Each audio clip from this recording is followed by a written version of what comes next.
करेंगे। और इसमें दो केस बनते हैं, या तो हमारी एसी अगर पहले से चल रही है, अगर उसका हम जा रहे हैं गैस चार्जिंग करने या लीकेज चेक करना है, gas charging mainly gas charging करना है, तो प्रोसेस सेम रहेगा, मैन्युफैक्चरिंग गेज कनेक्ट वैसे करेंगे। बट अगर नई एसी है तो नई एसी के केस में थोड़ा सा केस डिफरेंट हो जाता है। क्यों? क्योंकि ये आउटडोर यूनिट होती है, नई एसी के केस में सील्ड पैक्ड होते हैं। सील्ड पैक्ड का क्या मतलब है कि इसमें गैस ऑलरेडी है और ये दोनों वाल्व, ये सक्शन वाल्व जिससे सर्विस वाल्व और ये डिस्चार्ज वाल्व बंद होते हैं, यानी सारा गैस हमारा आउटडोर में पैक्ड होता है। तो इससे कुछ नहीं करना है, हमें डायरेक्ट इंस्टॉल करना है और जो है कनेक्शन लगा देने हैं। मतलब कि ये आउटडोर यूनिट और इंडोर यूनिट को कनेक्ट कर दिया हमने, और अभी वॉल भी हमारा बंद है। तो अब क्या करेंगे, कनेक्शन तो हो गया। अब ये तो पैक्ड है, तो इसमें तो ना तो कोई लीकेज होगी ना कोई मॉइस्चर का प्रॉब्लम है, इसका कोई दिक्कत नहीं है। प्रॉब्लम आएगी इंडोर यूनिट में, इसकी कॉइलिंग और इसकी जो पाइपिंग है, इसमें जो है मॉइस्चर जा सकता है, एयर जा सकता है, क्योंकि ये खुला हुआ है, ये हमने इंस्टॉल किया है। तो हमारा मेन मकसद क्या होगा, इसमें से पहले ये कनेक्शन हमने लगा लिया है। ये जो है मैन्युफोल्ड गेज है, जनरली अगर इससे करेंगे तो बार बार हमें हटाना नहीं पड़ेगा, ये एक बार का सेटअप होता है। एक जो लो प्रेशर साइड है, इसमें हम यूनिट को कनेक्ट कर देंगे, और यूनिट का जो है कनेक्ट करेंगे सक्शन वाल्व से, कनेक्ट कर दिया। और फिर उसके बाद बीच वाले से हम रेफ्रिजरेंट या सिलेंडर, इसमें नाइट्रोजन डालना होगा तो नाइट्रोजन सिलेंडर बदल देंगे, रेफ्रिजरेंट चार्ज करना होगा तो रेफ्रिजरेंट चार्ज करेंगे। इस केस में अभी तो ये नाइट्रोजन होगा, क्योंकि रेफ्रिजरेंट ऑलरेडी है इसमें, तो ये नाइट्रोजन सिलेंडर यहाँ लगा देंगे। ठीक है, अब ये सारे नॉब्स बंद होने चाहिए। अब पहला प्रोसेस क्या होगा, हमने सारा कनेक्शन कर लिया, फ्लेयर व्लेयर सब कस लिया। अब ये देखना है कि इसमें से एयर निकालनी है, मतलब इसको साफ करना है।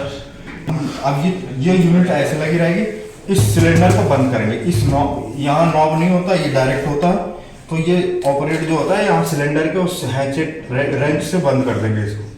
ठीक है, और ये यूनिट बंद हो गई। अब क्या करेंगे कि ये ऑन, दोनों नॉब खोल देंगे, क्योंकि वैक्यूम पंप स्टार्ट करना है, तो यहाँ से इसका ऐसे ये डाल लिया, अंदर से ये कनेक्शन हो जाएगा, ये ऐसे रहता है। तो ये तो बंद है, तो अब ये पूरा एक लाइन बन गई।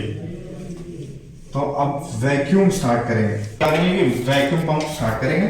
अच्छा, ये कनेक्शन देख लेंगे। अब वैक्यूम इस पूरे इस क्लियर कर देगा बिल्कुल, और वैक्यूम को हम कम से कम 40 से 45 मिनट तक चला के रखेंगे।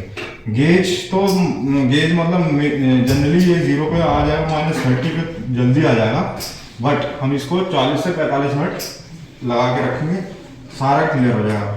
ये प्रोसेस हो गया, इसको कहते हैं वैक्यूमिंग।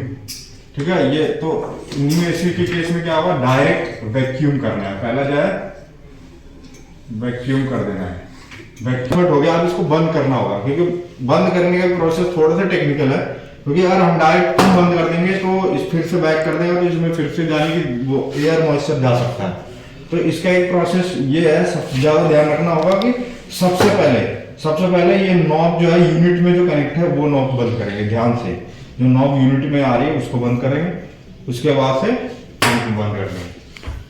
अब ये हमारा हो गया बिल्कुल क्लियर। अब ये पंप बंद कर दिया, ये नॉब बंद कर दिया, दोनों नॉब बंद है अभी। अब क्या करेंगे, अब हमें जो है लीकेज चेक करना है। सर जैसे वैक्यूम करेंगे तो सेक्शन लाइन और डिस्चार्ज लाइन ओपन करेंगे या फिर नहीं, क्या करना है सर? एसी का न्यू केस बता रहा हूँ, डिस्चार्ज वैक्यूम करना है सर। आउटडोर से मतलब ही नहीं है, उसे ये आपका इंडोर का ही मतलब वैक्यूम क्लियर करना है। हाँ, यही ना है इसमें। हाँ, और कुछ है ही नहीं वैक्यूम में। हाँ, वैक्यूम क्यों करेंगे वैक्यूम? क्योंकि ये इवापोरेटर जो है हमारा इंडोर का, हाँ, उसमें ऑलरेडी मतलब उसका खुला हुआ है, हाँ, उसमें एयर और डस्ट और मॉइस्चराइजर हो सकता है, या लीकेज भी हो सकता है, ये फ्लेयर पे भी लीकेज हो सकता है, क्योंकि खुला ही आता है वो कंपनी से, इसीलिए बस। तो अगर ये वैक्यूमिंग कर लिया, अब उसके बाद ये बंद करने के बाद हम इसमें नाइट्रोजन मारेंगे, इसका लीकेज देखेंगे, लीकेज आया नहीं है, नाइट्रोजन मारेंगे। नाइट्रोजन का वही प्रोसेस है, गेज में देख लेंगे कि पहले 50 फिर 100 150 से ज्यादा, तो 3 पिन दिखेंगे, तुम्हें 3 लाइन देखेंगे ऐसे। ये खोलने जा रहे थे वॉल भी, ऐसे इस तरह का कनेक्शन होगा, यहाँ डट नेट लगा होगा, ये पिन वॉल होती है, पिन वॉल होता है, और ये जो वो होता है, ये कनेक्शन होता है डायरेक्ट उस इंडोर से कनेक्ट होता है।